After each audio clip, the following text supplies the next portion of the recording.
বিজেপির আপত্তি মেনে নিলেন বিধানসভা স্পিকার। ৮ ডজন মন্ত্রীকে বিধানসভায় ভোট দিতে দিলেন না স্পিকার। ভোট দিতে পারলেন না শাসক দলের আরও 2 জন বিধায়ক। ক্রিমিনাল জাস্টিস ডেলিভারি সিস্টেম নিয়ে ভোটাভুটি চায় বিজেপি। ভোটাভুটি পর্বে অধিবেশন কক্ষের দরজা বন্ধ করার নির্দেশ দেন। বিধায়কদের স্লিপ বিতরণের পর ভোটাভুটির সময় প্রবেশ করেন মন্ত্রীরা এবং অধিবেশন কক্ষে ঢুকতে দেখেই প্রতিবাদ জানান বিজেপি বিধায়করা এবং ভোট দিতে পারলেন না শাসক দলের আরও 2 জন বিধায়ক।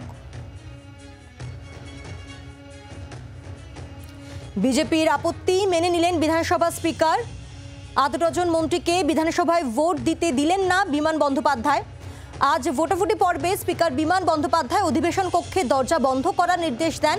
বিধায়কদের স্লিপ বিতরণের পর ভোটাভুটির সময় অধিবেশন কক্ষে প্রবেশ করেন মন্ত্রীরা। পশ্চিমবঙ্গ বিধানসভায় ক্রিমিনাল জাস্টিস ডেলিভারি সিস্টেম নিয়ে 2 দিনের আলোচনা শেষে ভোটাভুটি চেয়েছিল বিজেপি পরিষদীয় দল। শেষ পর্যন্ত সেই ভোটাভুটিতে অংশ নিতে পারলেন না রাজ্যের 1/2 ডজন মন্ত্রীরা।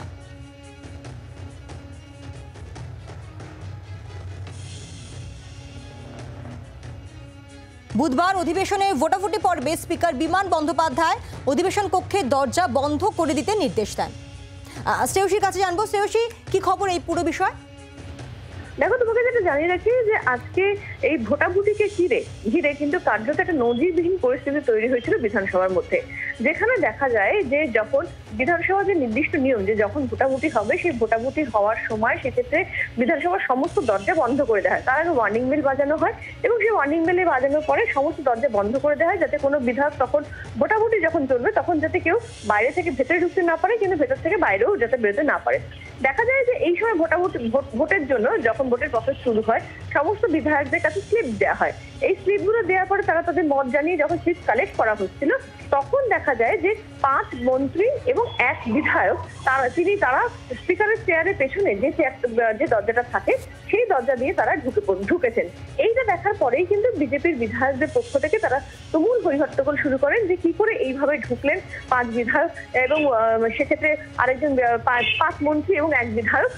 তার পরবর্তীকালেই কিন্তু সেটাতে দেখা যায় যে স্পিকার তিনি তখন বলেন যে না, এই 5 জন যারা মোট 6 জন যারা পরে ঢুকেছেন তাদের কাউকে কোনো ভোটিং স্লিপ দেওয়া হবে না এবং তারা এমনিই থাকবেন, যে তাদের কাউকে কোনো ভোটিং স্লিপ দেওয়া হবে না। এই সেক্ষেত্রে বিজেপির তরফ থেকে কিন্তু পাল্টা স্লোগান দেওয়া হতে থাকে যে কেন এই ঘটনা ঘটবে, কেন এইভাবে যখন কারোর ঢোকা বা বেরোনো বন্ধ তখন কেন এই 5 জন মন্ত্রী এবং 1 জন বিধায়ক তারা ঢুকে পড়বেন ভেতরে।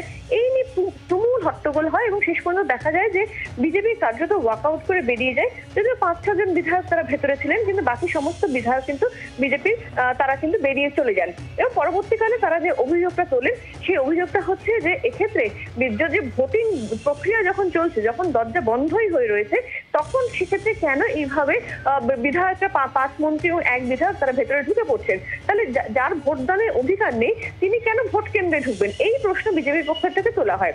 যদিও তৃণমূলের তরফ থেকে অফিসিয়ালি কিছু না বললেও সেক্ষেত্রে তৃণমূল সূত্র মারফত যেটা জানা যাচ্ছে যে ওই 5 মন্ত্রী তারা আজকে দলের যে সংহতি দিবসের যে অনুষ্ঠান ছিল সেই অনুষ্ঠান তারা গিয়েছিলেন এবং সেখান থেকে তারা যখন ফেরত আসার পরে তারা সেক্ষেত্রে ওই বেল শুনতে পাননি এবং কার্যত সেক্ষেত্রে তাই জন্য ওখানে যে ভোটিং হচ্ছে সেটাও তারা বুঝতে পারেননি এবং সেই হিসেবে তারা কিন্তু ভেতরে ঢুকে গিয়েছিলেন, এমনটাই কিন্তু সূত্রের খবর।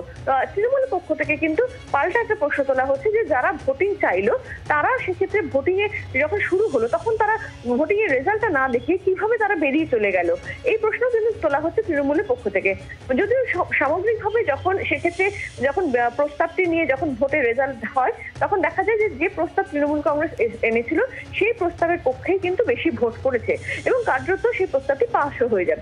যদিও সবার শেষে স্পিকার কিন্তু নির্দিষ্টভাবে বলেন যে এইভাবে যখন ভোটিং এর যে নিয়মটা প্রত্যেক বিধায়ক যেন সেই নিয়ম মানেন এবং সেক্ষেত্রে নির্দিষ্টভাবে ভোটিং যারা চাইলেন তারাও যেন ভোটিং এর রেজাল্ট না দেখে এইভাবে বেরিয়ে না যান, সেটা নিয়েও কিন্তু কার্যত স্পিকার দুপক্ষকে সতর্ক করেন। ধন্যবাদ।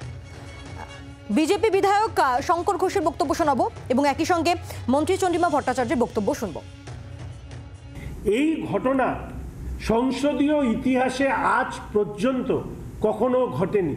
সংবিধান অনুযায়ী, বিধানসভা পরিচালনার আইন অনুযায়ী সেখানে যে নিয়ম আছে সেই নিয়ম প্রয়োগ করবার জন্য স্পিকারের কাছে আবেদন জানাবো। আজকে আমরা দেখলাম সরাসরি বিধানসভার অভ্যন্তরে বুথ দখল করবার মতন পরিস্থিতি তৈরি করে অনুপ্রবেশ করানো হচ্ছে কাদের? না মন্ত্রীদের।